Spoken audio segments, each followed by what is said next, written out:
job interview is one of the most anxiety-provoking situations most people can find themselves in, even when they go to plan.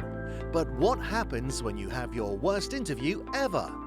Our guests share their worst interviews ever in the hope that you will take something from their mistakes to have a more successful interview outcome. Some of the stories are horrific and some are just downright embarrassing. Let's join our host, Kevin O'Reilly, the interview skills coach with over 25 years' experience in the fields of coaching and recruitment. Let's welcome our guests to the show. Today's guest is a real deal when it comes to turning brands into buzz. Meet Richira, co-founder and chief marketing officer at Bellantra, a fibre-first daily nutrition brand that's shaking up the wellness world. A branding whiz, TEDx speaker, multi-award winning entrepreneur. Ruchira has been recognised as the 22 under 22 and 30 under 30 powerhouse in Northern Ireland. She's helped food and beverages brands tell their stories that not only stick but sell. When she's not crafting campaigns or collecting accolades like Graduate Startup of the Year, you'll find her playing poker, not for money, but for pride, smashing birdies on the badminton court, or straight up vibing in Northern Ireland's weather, because yes, she loves the rain. Get ready to dive into interview tips, storytelling tricks, and a whole lot of laughs with someone who's got marketing in her DNA. Richira, you're very, very welcome to the show today. Thanks so much, Kevin. I'm so excited to be here. I love interviews, actually. I know, even before we started the interview, you did ask, one question was about when you have nerves during an interview, what do you do? I actually love interviews. I love talking to people. I get excited and I'm like, okay, this is what I'm going to say. That is what I'm going to say. So I'm very excited today. Richira, you're one of those people who are definitely in the minority who enjoys an interview.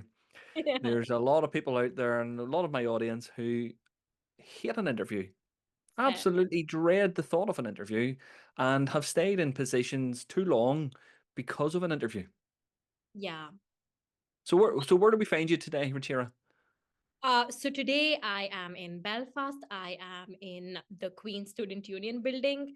And I am very excited, but professionally, I don't know if you meant like literally or professionally, but professionally, I'm at a place that I really love, which is working on my business and working on my startup. I completely understand what you're saying, because if I'm being honest, when I was younger, but much, much younger, maybe when I was about like 10 years old, I had a stammering problem. I would stammer a lot and I would speak. And that was mainly because I would be very nervous. And my mom took me to speech therapy when I was a kid. But what really helped was one of my teachers at the time. She would push me to read in front of the class. Like she would ask me to she was an English teacher. So she would do this thing where like kids would come to the front of the class and read in turns. And she would always give me more turns than the other kids, because she knew that the other kids would like make fun of me a little bit because I had a stammering problem. And then she saw that I was picking that up well and I was stammering lesser. And then she pushed me to do debates. And then she pushed me to do Model UN. And I think that push and like just sort of like, I think you really do need to face your fears to fall in love with what you might have been scared of. And I think having that push early on in my life has really shaped the way I look at public speaking or speaking in general now. So thank you, Farhat ma'am, for doing that. It sounds like she was very, very encouraging and she really wanted you to succeed. And there's not many teachers out, and that's wrong, actually. There are many teachers out there who want people to succeed. They don't always have the time or resources to be able to do that with the larger groups and the larger classes, as we see it here in Northern Ireland at the moment. But that's a great story, and we have had a couple of chats before this, and you've been telling me a story around your name, which I found almost relevant to my own, because we do have problems when we're traveling because of the way our names are spelt. But share with our audience at the moment what you were telling us about your name and where it came from and the sort of challenge that you had along the way. Yeah. So my name is actually Ruchira Radhe Rangaprasad. And Rangaprasad is actually my dad's first name. And my dad's last name was my grandpa's first name, and that's kind of how it works in my family. There's a whole other story behind it, but I'll probably tell you another day. But yeah, it's essentially that. But then I never really used my last name because it wasn't really a last name. It was more my dad's first name. So when growing up, like for school and for things like that, my name was always R. Ruchira Radhe, which was actually meant to be Rangaprasad Ruchira Radhe, because in India we put last names first. So when I was booking tickets, and I didn't even bother looking at my passport for some reason, which I should have.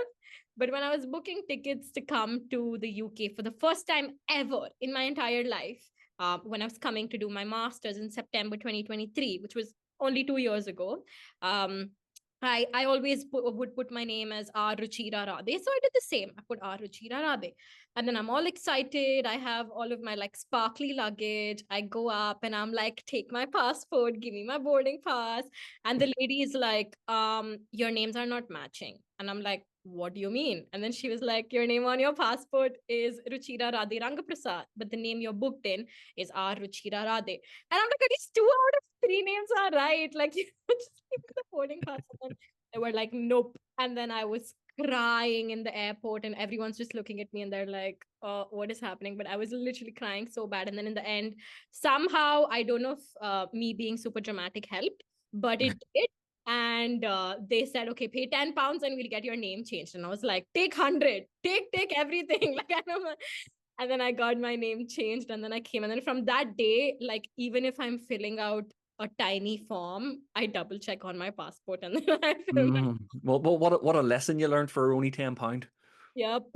Yeah, Very, yeah. very valuable lesson. Well, Yeah. Richira, tell us a little more about yourself. I know you've shared a little bit about you came from India to do your master's, but tell us a little more about you and who you are, and where you see yourself in 5 years' time, say, for example. Ooh, I think who I am, or who I've always been, is actually like a very responsible rebel. Like, I feel like I've just been a very responsible rebel my entire life. Like there would be things that my mom might say no to, but I really, really want to do it.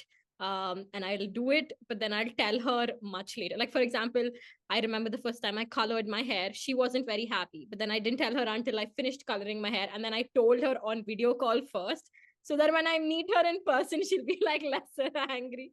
But other than that, like, I think I've just always been somebody that has enjoyed public speaking, that has enjoyed sort of being a leader, bringing in change. Like, for example, I grew up in a small town in India, and in my school, people had never heard of Model UN conferences, which is essentially like a simulation of the United Nations and how like that would run. And that was something that was only done in universities at that time, in India at least. And that, like, I did the first Model UN conference at a school level in my town. And even that had its own challenges that I didn't even know were challenges. And I think I've always been somebody that likes to take something new, create it, try it, and if it works, it works. If it doesn't, it doesn't. And I've just loved sort of taking initiative and doing things, like starting things on my own. Where I see myself in 5 years is definitely growing my business and being full on in my business. Hopefully, even starting new avenues within the business. We're currently fiber supplements, and we sell fiber plus daily nutrition supplements. We want to delve into snacks. We want to delve into healthier eating. We want to delve into more health and wellness. And I want to be part of all of that. And I want to be creating all of that. And even though my expertise right now is marketing, I've seen myself take up a lot more managerial, product development, and loads of other different roles. And for us, like, interviews are such a big part of what we do, because for us, we're not interviewing just a candidate, but we're interviewing potential partners, we're interviewing potential investors, which, you know, feels weird, but you do need to interview your investors. You basically, I feel like for me, it's like almost every conversation is an interview, or Well, rather... I'm glad you said that, because I was going to say that myself. I work with many entrepreneurs and business owners, and when they hear that what I do, I'm the interview skills coach, sometimes they can't relate that to their own lives and their own business. But as you quite rightly said, every single conversation you're having is an interview because you're selling. In an Yes. interview, you're selling. You're selling yourself. You're selling your skills. You're selling your experience. You're selling what you've been through. But I'm glad you said that. And there was something else I wanted to touch on actually, is what you said about your coloring of your hair for your mother. And it just brought a saying to mind. Don't ask for permission, ask for forgiveness. Yeah, that has been the motto of my life, Kevin. It's literally been a motto of my life. Yeah. Yeah, but as soon as you started to talk, I thought that's the type of person this one is. Yeah, because I feel like I've lived my life with the motto that if you don't try it, how will you know? Like you always need to give it a try. You always need to take a bit of a risk. And I feel like that's also a mark of a good entrepreneur is taking risks. Mm. And well, the risk reward ratio is a lot lesser with me coloring my hair and my mom reacting to it. But I feel like having that outset in life, it has been super important. I would say so. It's probably, well, not probably, it has definitely taken you to where you are today. Running your own business, moving from India to Ireland, it has definitely moved you in a direction that you've always wanted to go in. Yes, definitely. And when I first met you, it was on the TEDx stage, Yeah. and I had spoken firstly, and you had followed. And when I was sitting watching you, I thought, wow, what a great communicator. Oh, thank you. What a great communicator and what stage presence. Thank you. It was just fantastic. And it's something I look at quite a lot being part of Toastmasters International. I look at that way you deliver not just what you're saying, but how you're saying it. Hmm. And I sat and I took lots of notes, as I do with all of my speakers and speeches. And I was taking lots of notes, what you did really well and how you can go about moving different little pieces around to really improve it. And there was very little I could find in how you could move things around and how you can improve it. And it was just a fantastic speech. And marketing is really close to my heart. I had a conversation with a client this morning, and they were saying, Kevin, how do I how do I move my business forward and grow my business? And I said, well, what do you do? And she said, well, I'm a coach. And I said, okay, ask me the same question. And she says, Kevin, what do you do? I says, I'm a marketer that runs a coaching business. And she went, what do you mean? I says, well, I'm a marketer that runs a coaching business. I have to know how to market myself or we will never have clients. Never. So true. And it was something you had said as well when you were doing your TEDx talk. And it was all about marketing, and it really honed into being in business and how you have to go after what it is you're wanting, but your message needs to be very clear. Very, very clear. And I loved it. But again, I want to come back to what you were saying about the interviews. Hmm. Because this is what we're here for, Richira. We're here about the interviews. We want to share some wisdom and some experience with our audience so that they can take something away and put it into their own experiences and make it a bit easier for themselves. Because not everybody is like you. Not everybody loves that chat or likes those interviews. So we have to give a few tips and a few wee secrets away in this process. But you're talking about potentially hiring staff now, and also have you also been interviewed yourself in the past from someone who's coming from India to the UK and Ireland? How does that differ? There is a world of difference with the way interviews work in India and with the way interviews work here. So maybe even to give you a little bit of background, I've literally been doing job interviews since I was like 16, 17 with startups. So when I finished, like when I basically graduated high school and before I went into uni, I was working with a startup. And even like the interview process for that, I would say was so different from how it might be in UK. And I'll give you very simple examples. For example, let's say we have an Indian interviewer called Kumar who's interviewing me for a job in India. And then let's say Kevin is interviewing me for a job in Northern Ireland. When I get on call with Kumar, I start by saying, "Good morning, sir. How are you?" But in the UK or in Northern Ireland, nobody says sir or ma'am. But that's immediately, it's like if anyone is, say there is somebody who is my age, but I'm an intern and he's a manager, he could be Hmm. my age, but I still call them sir or I still call them ma'am. And that's a big part of the culture that's present in India. So that itself is so different. And we, like, even in university, we would have these classes called employment skills classes.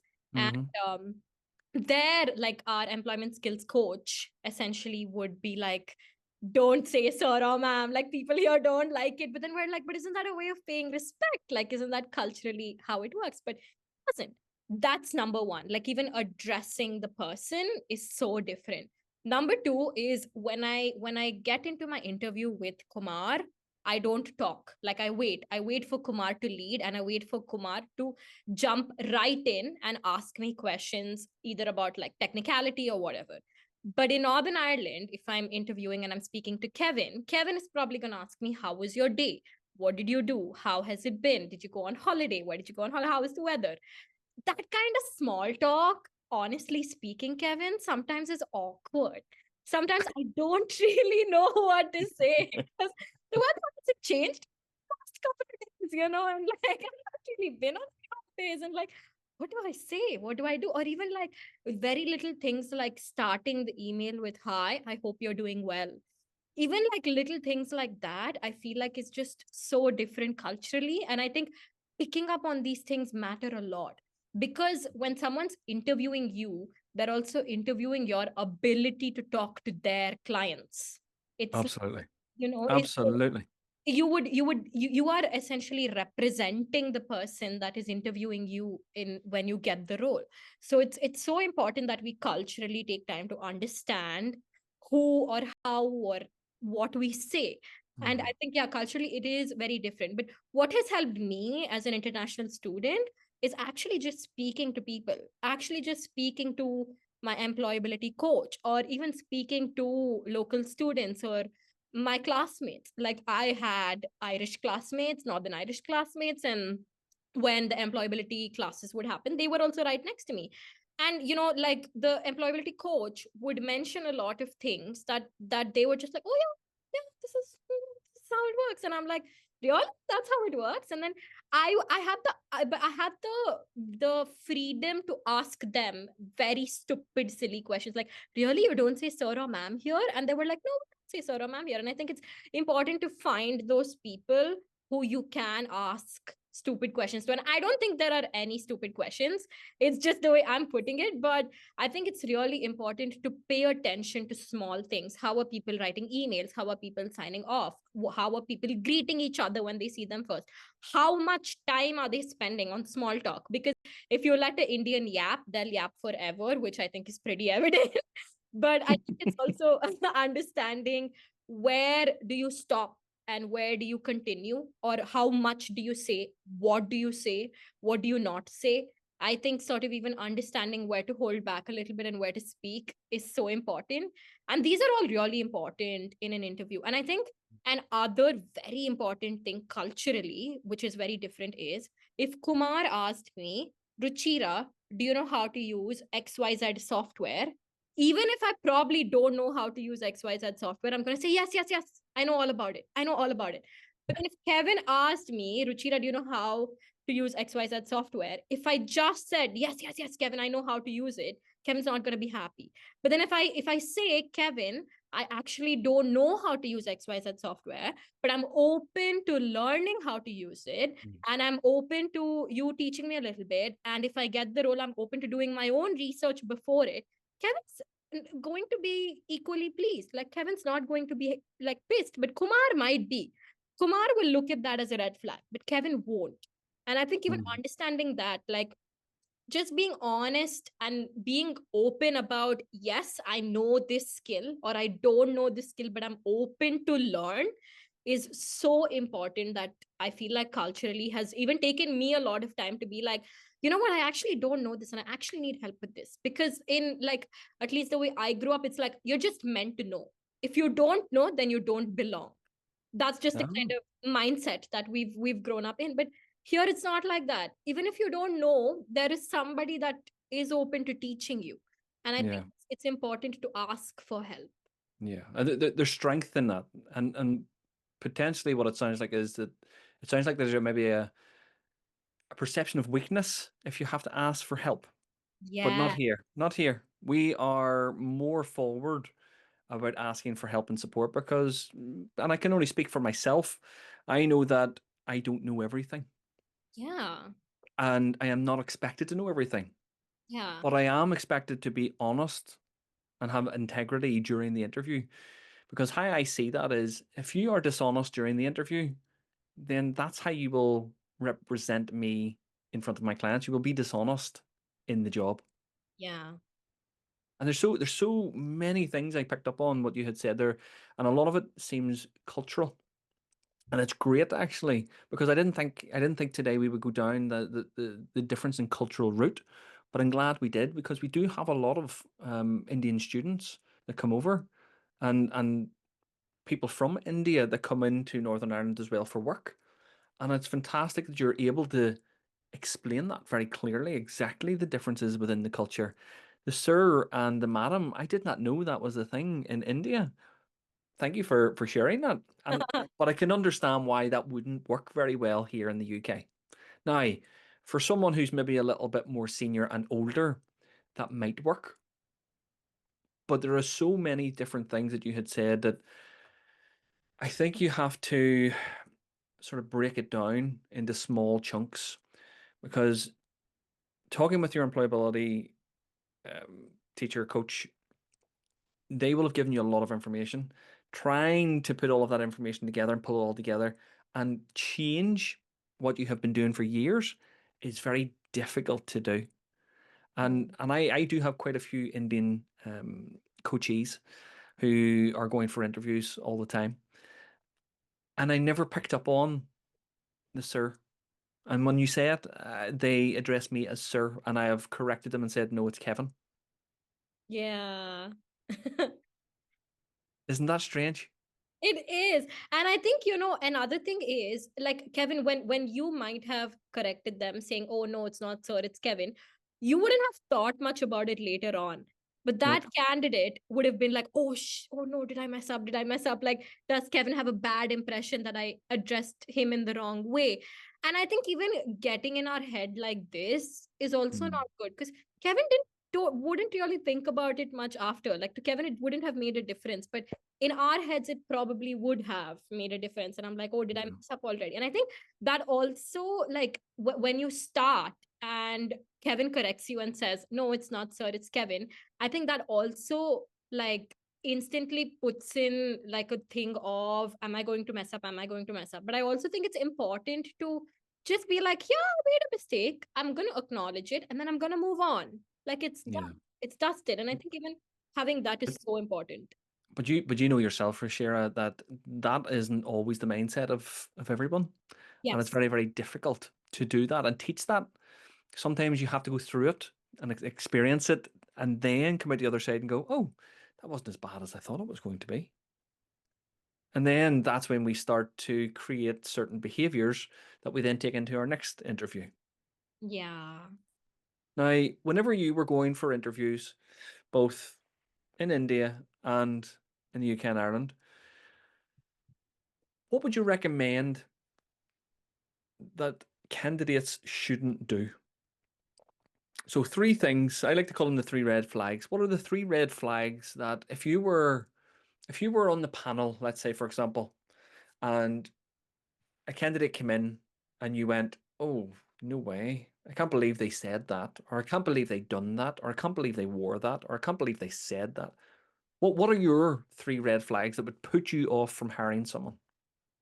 I think number one biggest red flag for me, and I don't know if these might come off as generic answers, but just don't lie. Like, don't lie. Like, don't pretend. Or if you don't know something, try and be as honest as possible. I think not being honest to me is the biggest red flag in an interview. And to be honest, I've probably not been the most honest person in interviews either. Like, it has taken me some time to really sort of accept the fact that it's okay to not know things. And that also, I made that change only after coming here, because again, like I said, culturally we grow up to be like, no, no, no, I know this, I know this, I know this. But then only after coming here, I realized that it's actually so important to just acknowledge, because it actually makes the whole thing a lot easier for you. Because if in the interview itself I'm saying I don't know how to use xyz software and I need help, even my like manager will have the ability to pre-plan, to be like, okay, first on her onboarding we need to teach her the software, and it's Yeah. not going to be a problem. That's number one. So don't lie and just be honest with whatever you feel like you might not have. Number one. Number two is I feel like showing respect is so important, and I have met some people who are very disrespectful or who underestimate what I might know or I might not know. And I'm saying this from both like an interviewer's perspective and from an interviewee's perspective. Mhm. Um, I feel like it's also important to just sort of like be respectful. It's literally as simple as, when you get on the interview, smile, say good morning, say hello, like just, like be human, be normal.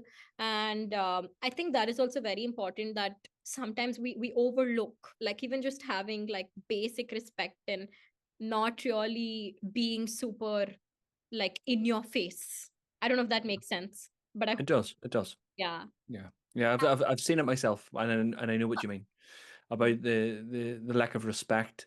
It's something that shouldn't come into an interview decision making process, but we Yeah. all have biases, especially on an interview panel. We all have biases, and if someone comes in and there is a perception or feeling that he or she is being disrespectful, it can go heavily against them. True. True.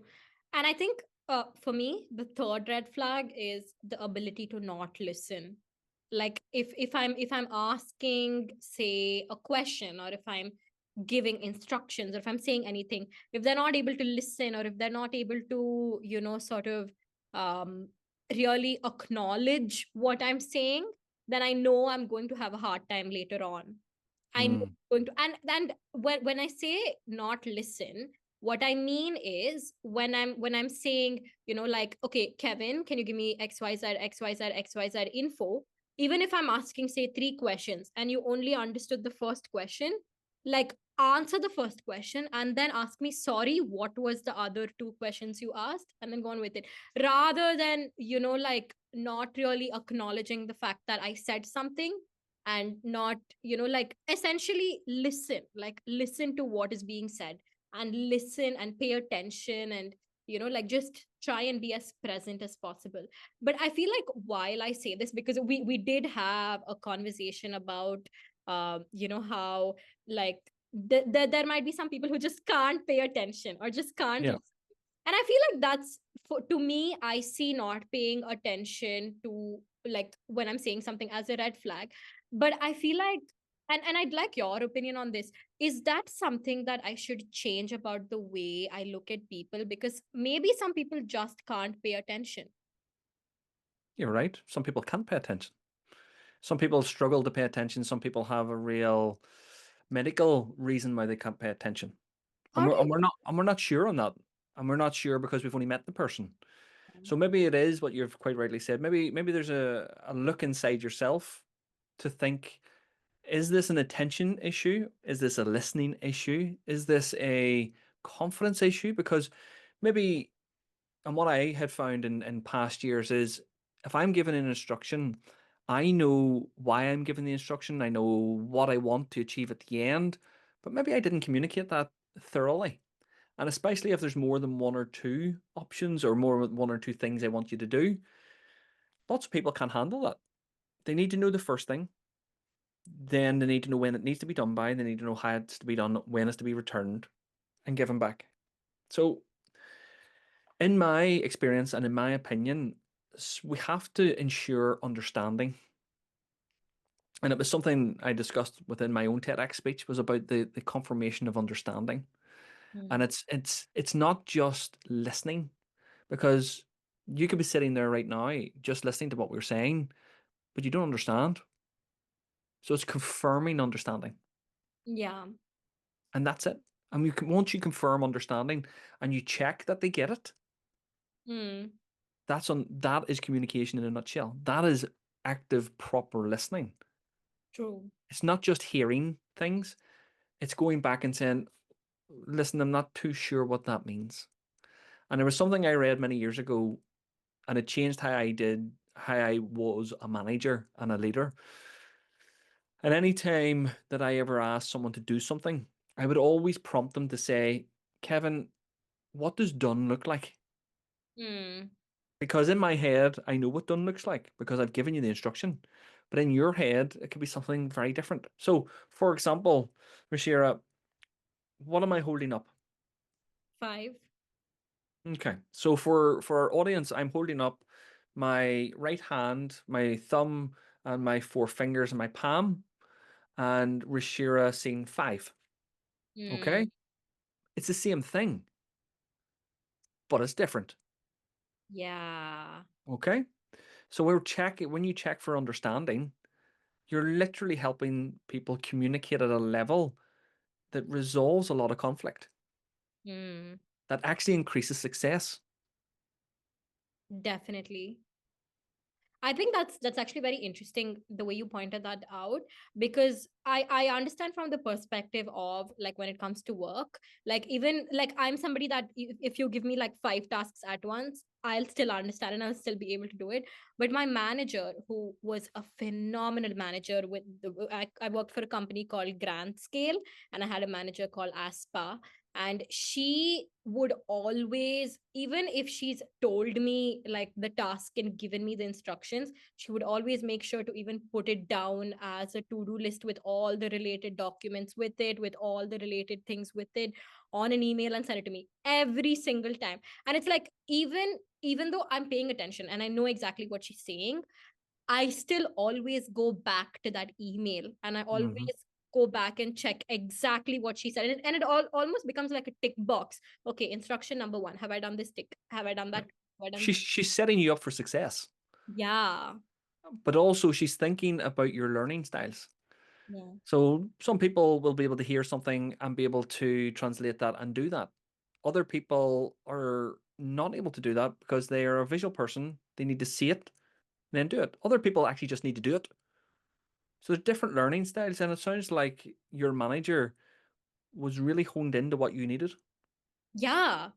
Yeah, very much. And I think that's why, regardless of whether someone's attention span might be very high or very low, it's very important that the task or the question or whatever it is articulated in the clearest way possible.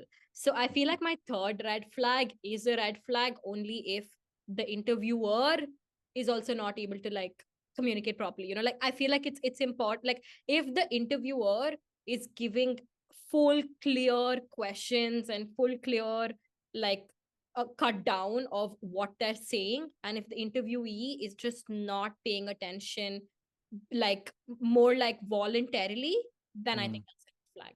But if they are not paying attention involuntarily, then I don't see why that might be a problem, because I think that also depends on how the interviewer puts the question forward. But I think in general, sort of using different mechanisms to pay attention is great. And I think we live in a day and age where AI is so advanced that it's so easy for us to like pick up on things like this. Like for example, I use an AI tool called Supernormal. Right. And when I'm even speaking, like the AI will even transcribe it for me, or even like pick up and be like, this is the question that's being asked. These are the possible answers that you can give. And well, immediately, like side by side. And I think if you are somebody that understands that, yes, I'm struggling with paying attention a little bit during interviews or during calls or during meetings, I think having an AI companion can go such a long way, such a long way. And absolutely. I Absolutely. And unfortunately, we can't bring that AI companion into the interview with us most of the time if it's in person. yeah, Now, on the odd time you could slip it in when it's online, but yeah, yeah, there's different methods and different ways of doing these interviews differently. yeah. But now, Rashira, we're getting to the part of our conversation where we go to the quick fire questions, okay? Hmm. So for any of the audience that this is their first time listening in, this is where we give Rashira 10, 11 questions. All she has to do is say yes, no, or pass. That's Okay. it. Yes, no, or pass. Okay. Okay. Yes. Are you ready, Ruchira? Yes. Is it acceptable to wear pajama bottoms to a Zoom interview? No. Is it okay to bribe the audience or interviewers? Sorry. Bribe the interviewer? How? Can I get any more details? Nope. I'm gonna be cheeky and say yes. Is it wise to ask the interviewer for a selfie at the end? No. Should a candidate smile during the interview? Yes. Should you answer the first question with a dramatic pause for effect? Mm, no. I feel like I need more context to these questions, Kevin. should women wear high heels to an interview? If they want to, yes. Is it acceptable to ask the interviewer how much they make? No. Should you high five the interviewer at the end? No. Should a candidate swear during an interview? Absolutely not. And the last but not least, is it acceptable to bring your mum to the interview for moral support? While doing the interview, no. Outside the interview room, yes. And that's the end of the quick fire questions. Nice. How Wow. were they for you? They were pretty good, but I definitely feel like I may have given the wrong answers because I didn't have more context. But I know there aren't right or wrong answers. But These they are were just good. opinions. They're just opinions, yeah? Yeah. And the opinion that I liked and the one that made you stumble the most, but I thought it was quite funny, was is it okay to bribe the interviewers? And you went, yes. What did you mean by that? So I'll see. I'll give you an example of if I had an interview, how I would prepare for it. Okay, and I feel like that's why my answer would make sense. Okay, so if I knew I'm getting interview, actually, I'll give you like tomorrow. Literally tomorrow, I have a pitch competition, and pitch competitions can be very similar to interviews because again, you're getting on a call and you're essentially pitching yourself or pitching your Mhm. So I know who I'm pitching to. So the first thing I'm going to do is go on LinkedIn, or there might be some other platforms that might be more relevant to your space of work, but Mhm. LinkedIn's usually the most relevant.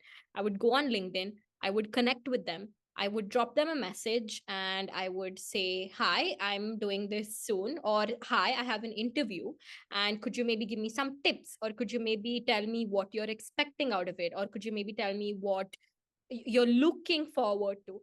And then I'll try and extract a little bit of that information from them, and but then I'd also try to keep that conversation going, and then I'd probably ask them, "Can I buy you a coffee? Can we, like, meet up, or can we talk more?" And I think to me, like, technically buying a coffee seemed like a bribe. But essentially, I think what makes you stand out at your interview is what you do before your interview, is Oh. what you're doing to stand out that extra mile, because there's probably 40 other people. Kevin, like, when there was a time when I was applying for part-time jobs in UK, and I was applying for like marketing part-time jobs, and at least Mhm. in Belfast it was still a little okay, but then any jobs that had London as the location, it probably went up for like 20 minutes and there would be 100 plus applicants already. That's the kind of competition that's out there. That's how you're competing, and I think bare minimum just doesn't cut it anymore. What are you doing to bribe? What are like the creative way of thinking of bribing your interviewer? I think matters a lot. And I think you should even bribe them with your skills. You should again, I don't know if it's culturally acceptable, but in India, like, for example, if Kumar was interviewing me and Kumar interviewed me for a marketing role, I would say, yes, I'm happy to do all marketing work, but I'm also interested to learn more about sales, and I'm happy to pick up on some more sales related tasks. And I would love to explore, and I'm happy to do that even like outside of my hours or as extra work or anything like that. Because in India, they love free labor, but I'm sure in the UK, you'll probably get charged for your hours, which is great. But I think it's always going an extra mile or taking that extra step. Or, like I was saying in my TED talk, like just showing up enough times or doing extra things that will set you apart. Absolutely. And I think that's really important is to make sure you are set apart. And I know you'd mentioned about London having at least 100 applicants within the first 2 hours. They say here, just in general in the UK, it's 126 applicants that apply for one role. That's on average. Wow. Yeah. 126. So what do you do to stand out? You bribe them like you do, Ruchira. But I That's get what you mean. I know, and we jest and we joke that it's not bribing. It's more so demonstrating your abilities. It's more so getting to know the person in front of you because you have a very, very small window that yeah. you can connect with someone. And it's the soft skills that matter most within your interview. The hard skills will get you to the interview. It's the soft skills that will get you the job. Yeah. Definitely. I was at the event that you were mentioning. So for context for the podcast, Kevin and I were at the same event in West NI, and there actually I met this HR lady. I can't remember her name, but she was one of the panelists, and then I was speaking to her after, and even at that time I was asking her like, how do international students stand out, when we're doing interviews, especially when we might not even have the hard skills because we're just graduating. We might Mm. not have 10 years, 5 years experience, but we might be competing with people that have 5, 10 years of experience. How do we, like, what really stands out? And she told me that the number one thing for any role, be it an intern or like CEO position, is initiative. How are you showing initiative? How are you taking initiative? Because I feel like hard skills can only take you to a certain position, but after that, it's soft skills that matter. And one of Hmm. the biggest like soft skills that I keep hearing again and again is, are you taking initiative? Are you the one stepping forward and saying that let's try this or let's try that? And I think that's so important. Like those kind of soft skills are so important. But that's why you are successful and you will be successful in the future because you take that initiative and you don't have that attitude of I'll wait until you're you're grabbing your opportunity with both hands and you're running with it. And I do meet lots of Indian students and lots of Indian people that come over to the UK and Ireland for work, and they're all very similar. They will grab their every opportunity with both hands, and they will work hard. And it's almost for me frustrating to see how hard someone like yourself works, but then gets in front of an interview panel and gets rejected or knocked back because of that cultural translation, the Yeah. sir, the madam, the respect, the lack of. And if they just like, and I'm gonna use a quote, what makes you stand out in your interview is what you do before your interview. If they just done a little bit more culturally, we looked at the culture before the interview, they would be the best person for the job, hands down, Yeah, hands down. definitely. But I think even the ability to show that is like is what makes the candidate stand out. You're competing against 126. So are you going the extra mile to do what needs to be done before the interview? So I think it's Well, well, I'll put it like this, Richira. I hope I'm never up against you in an interview because you are phenomenal. oh, thank Just you. just the just the terms that you're using, the wording, the language, everything phenomenal. Your Thank mindset is out of this world. I love it. you. That is so I kind. love it. And for someone as young as you, and I'm not being ageist, but just someone as young as you to have such a wise head as you do, that is going to take you to many, many, many places. Oh, thank you. So I'm so glad this is being recorded so I can send it to my mom. Oh, I forgot to press record. Sorry. No. No, I did not. I did not. Okay, so let's get to the question that we're really here, okay? So Yeah. the real question is all about your worst interview ever. Mm, And I want to hear about your worst interviewer. Now, I will make a caveat here and say, please don't mention any business names or businesses or people. If you could be just general, that would be great. for sure. So, Richira, over to you. Tell us about what has been your worst job interview ever. Oh, I think my worst. if I'm being honest, it was actually not a job interview.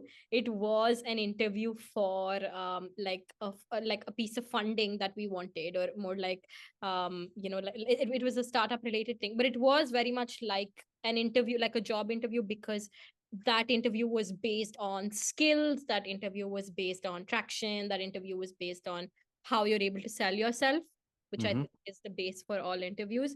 But I think for me, that interview was the worst interview ever, because I wasn't questioned on my skills, but rather I was questioned on, because I was a woman, do I have these skills? Or because I'm an ethnic minority, do I have these skills? And I feel like that's Wow. a big part of interviews that is overlooked, because an interview for you would be very different than an interview for me. Like I'll give you context for that interview. So I sat down.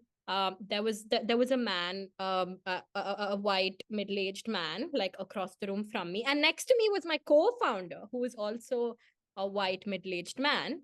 And we were talking, and when we started the interview, it was actually pretty good. And again, I came in and I was all bubbly, and I was like, "Oh, hi, hello, I'm really excited to do the interview, blah blah blah." And it started out very well. And then the first round of that was essentially like a speaking interview. And I could see that when he was talking, I was the only one answering, but I could see that the eye contact was more to my co-founder. And I didn't quite understand that, because I'm giving the answers and my co-founder's not speaking as much. And I'm like, why aren't you looking at me? Or why is there no connection between us? And that put me off a little bit. Number one.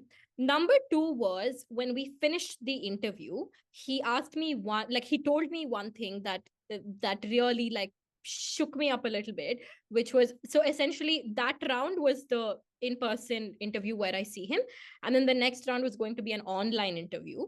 And then I had asked him, oh, what are the dates for the online? No, I think I had asked him, is the interview online or offline? And I probably won't be available for these dates. Is that okay? Or something like that. And then he said, for women, it's always better to do online interviews rather than in-person interviews. So you'll be happy knowing that. And I didn't understand that question. And I didn't quite understand that. But what I told him was, there's actually a company called Sammy Select, and they do something called multiple mini interviews to Mm-hmm. to make the interview ground fair for all genders, all, Mm-hmm. human being ever. So I was telling him about Sami Select, and I was like, oh, if you feel like women might have an advantage for it being an online interview, maybe you could reach out to Sami Select, and they will teach you how to make the interview fairer for everybody. And he gave me a smirk in the end, but I knew that I did not want to work with that man.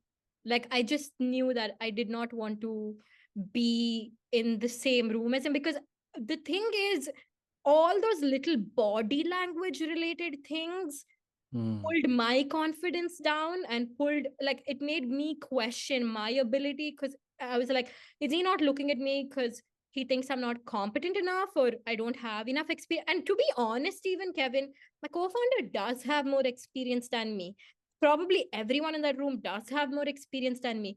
But all of the work that went into that interview, that went into the presentation that we were showing him, that went into our business, even, I know I had the biggest hand behind it.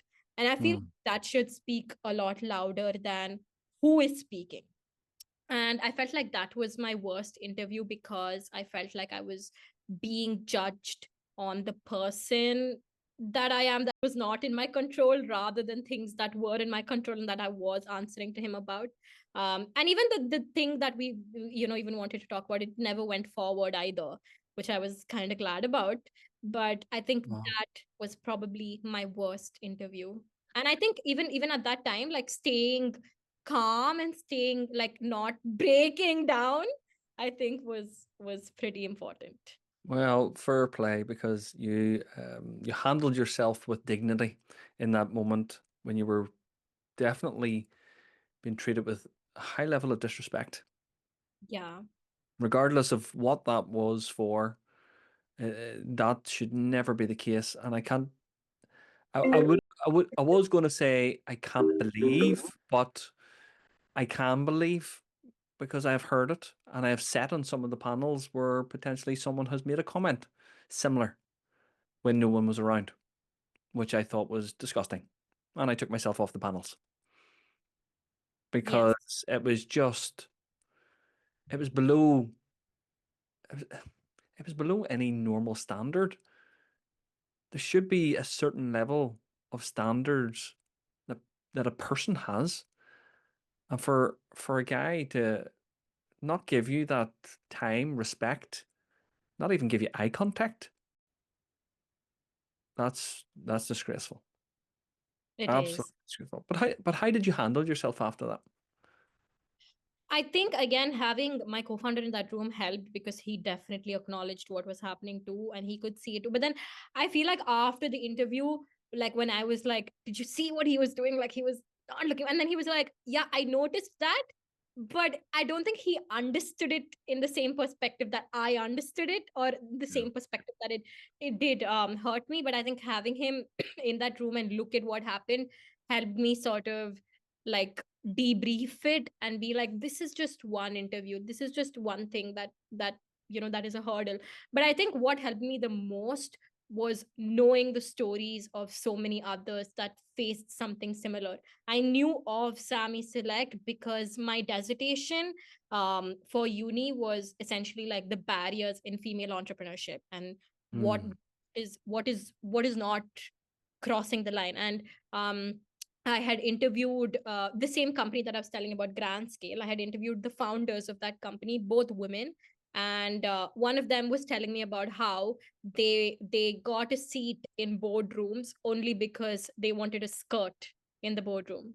And, essentially they wanted like female representation. And they were like, they've been through all of that. And I've heard that and I've seen that. And this was only one instance where I didn't know how to react, or I didn't know what to say, or I didn't know what to do. And I feel like knowing that people have had similar experiences and people have come out of it, like you said, with dignity and with grace, and Mhm. understanding that it's not on them, like it's absolutely No. not on them, and it's on the other person, I think helped me sort of handle that interview afterwards. Yeah. Well, I think you're right, and it's come to my attention as well that 90% of my clients are women, and they will tell me the similar stories that you're telling me now, and they ask me the same questions about how do we stand out and how do we accept those moments when someone is being sexist or racist or indirectly biased without them even knowing. And it's not always an easy answer. And it's pretty much what you said. It's unfortunately it goes on. Yeah. We can put things in place at a government level to ensure that it doesn't. But the biggest challenge for anybody that goes through it is proving it. True. True, definitely. But I think while we are talking about how even like, with sexism and racism in an interview that can put us off so much, I think even if we go like a level lower, there's even so much more that gets put off like right in the beginning. Like for example, I know that even if I'm sitting in an interview, because I'm only a graduate and I'm not a no, I'm not somebody that probably has say 4 years of experience. I Mm. know it's not the same, it's completely different kinds of like differences, but even that in itself, I think having that in the back of your head is going to make you feel more insecure, or is going to like make you feel like I'm anyway not good enough for this, so why am I doing it? I think Mm. my biggest tip would be like just practice as much as you can with chat gpt or with any other like AI tool. Like just sit up, like chat gpt does this feature, and I do this even with like pitches, and I do this with literally everything. If I have an interview, what I do is I go on chat gpt, I use the dictate feature, and I'll first dictate and tell chat gpt that I have this interview coming up, or I have this pitch coming up, this is the context for it, so I'm going to do the pitch, and I'm going to like give you some questions and answers, and like question me back, answer me back, and all of that. And then I do that, and then I also ask chat gpt for scenarios. If I fumble or if I forget something, what do I do? Or what is the most possible question or answer that they might ask, or that they might say, like if they Mm. ask me questions like, where do you see yourself in 5 years? How do I structure an answer that they will like? Even like just speaking with chat gpt is so good, because you're speaking to literally like your laptop. So you know that ChatGPT is not gonna judge you for whatever stupid answer or question you spit. Yeah. I think like just having something like that to go back and forth with and practice is so important, because I think ChatGPT is also a great tool, not just like any AI tool is such a great tool to really understand what are the different possible questions that can be asked, what are the different possible answers I can give that are good. And I think those go a long way. And I think even like just listening to podcasts like this, or following interview coaches or skills coaches online, I think you can always pick up on really good tips and tricks that go a long way. Because I remember again the times when I would search for jobs online and stuff, like a lot of like the interview coach related reels would pop up on my feed. Mm-hmm. And even I think there would be so many videos that I would save, because it would be like, are you making this tiny change in your resume, are you making this tiny tweak in the way you speak, are you making eye contact, are you like making enough small talk with the person, have you connected with them on LinkedIn before. Like these might seem like very tiny things that might not seem relevant at the time, but all of these tiny things is what makes you a better candidate in front of them, and it just Absolutely. prepares you. Yeah. And as a or a phrase I've coined, little by little, a little will become a lot. Yeah. It has the compounding factors. You do little tiny pieces as and when you can before your interview. It really builds up to create a level of confidence that when you walk into the room or you come online, that you feel a little more confident going into there. And you talked about the ageism with the experience, you being a graduate and someone with 4 or 5 years experience, and how that makes you feel as you sit there, potentially not good enough. But that's Mm. just, as you had said before, and that's just part of this process. We've all had to go through this. We've all sat there with a level of not as much experience as the next person. And Yeah. and you'll tend to find that there's a lot of times that people will say, as in the interviewers will say, we've went with a candidate that has more experience. But that doesn't mean they're necessarily better. The way I Yeah. always hired was I hired for attitude. So if everybody had the same hard skills and the soft skills were at a level that would have been acceptable and I would accept them representing me, then I hired for the attitude. I hired for someone showing initiative. Mm. Okay. So that's the attitude. Yeah. And then think, well, if they're going to do that now, even before they're paid, what are they going to do when they're paid? I can't wait. And that's the feeling I want to get when I'm interviewing someone.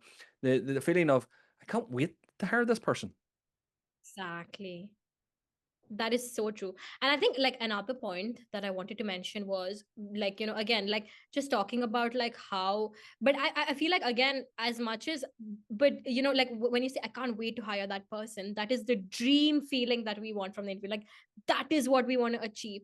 But I feel like even in the interview process itself, and I don't know if this is something only like I faced, but then at least in like the startup world, and even when I was like doing like my research for the dissertation, like one thing that like one question that I would pick up on a lot, which was almost like a pattern, was women would always get asked risk averse questions and men will always get asked growth oriented questions. But I Mm-hmm. think the smart way to answer risk averse questions is through growth oriented strategies. Like if someone is asking you, oh, but how will you make sure that you stand out from your competition, because it seems like people can copy your product easily. I'm not going to talk about how my product is better. Rather, I'm going to talk about how all the things I'm going to be doing in my marketing strategies, or in the way I sort of do things that are more growth oriented approaches rather than risk averse. So I think it's also when someone's asking you a question in an interview, don't just pay attention to the question, but pay attention to the underlying answer that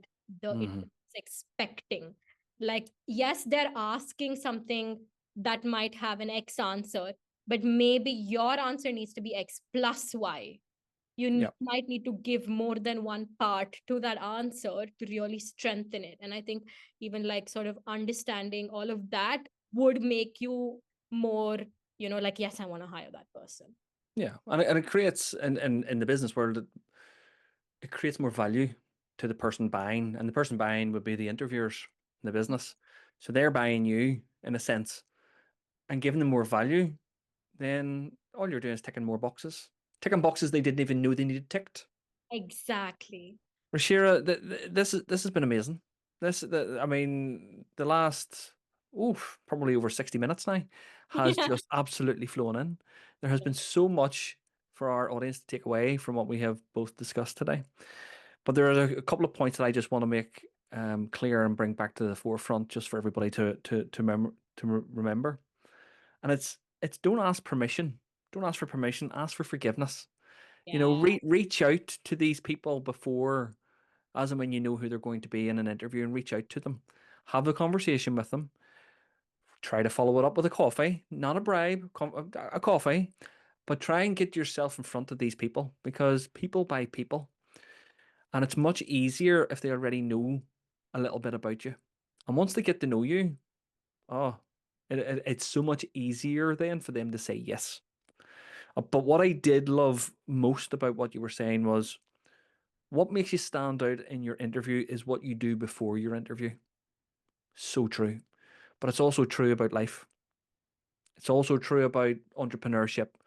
It's true about anything that we do. Practice in private what you'll be rewarded for in public.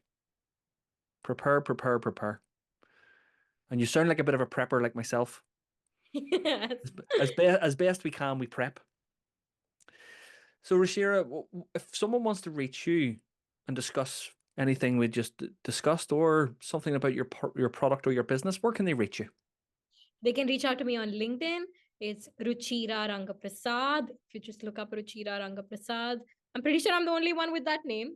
So you should be able to find me on LinkedIn. Please feel free to drop me a text. If you want to grab a coffee, or if you want to just have a chat, I'm more than happy to help you work, especially international students who are especially, transitioning between different cultures. It can be hard. It can be very frustrating. So if anyone needs any help, I'm always happy to talk and help. Richira, this has been fantastic. Thank you very, very, very much for coming on today and spending some time with us and sharing your experiences of being an international student and an entrepreneur. Thank you so much, Kevin. I had a My lovely pleasure. Good, thank you. And for all of our audience, you can find out all Richira's details in our notes, which you'll find just underneath the podcast episode. But until next time, see you all again. For more details about our guest, or if you would like to be a guest, go to www.interviewskillscoach.co.uk/my-worst-interview-ever, or find us on Facebook or LinkedIn. And remember, on the other side of a successful interview is the life you deserve.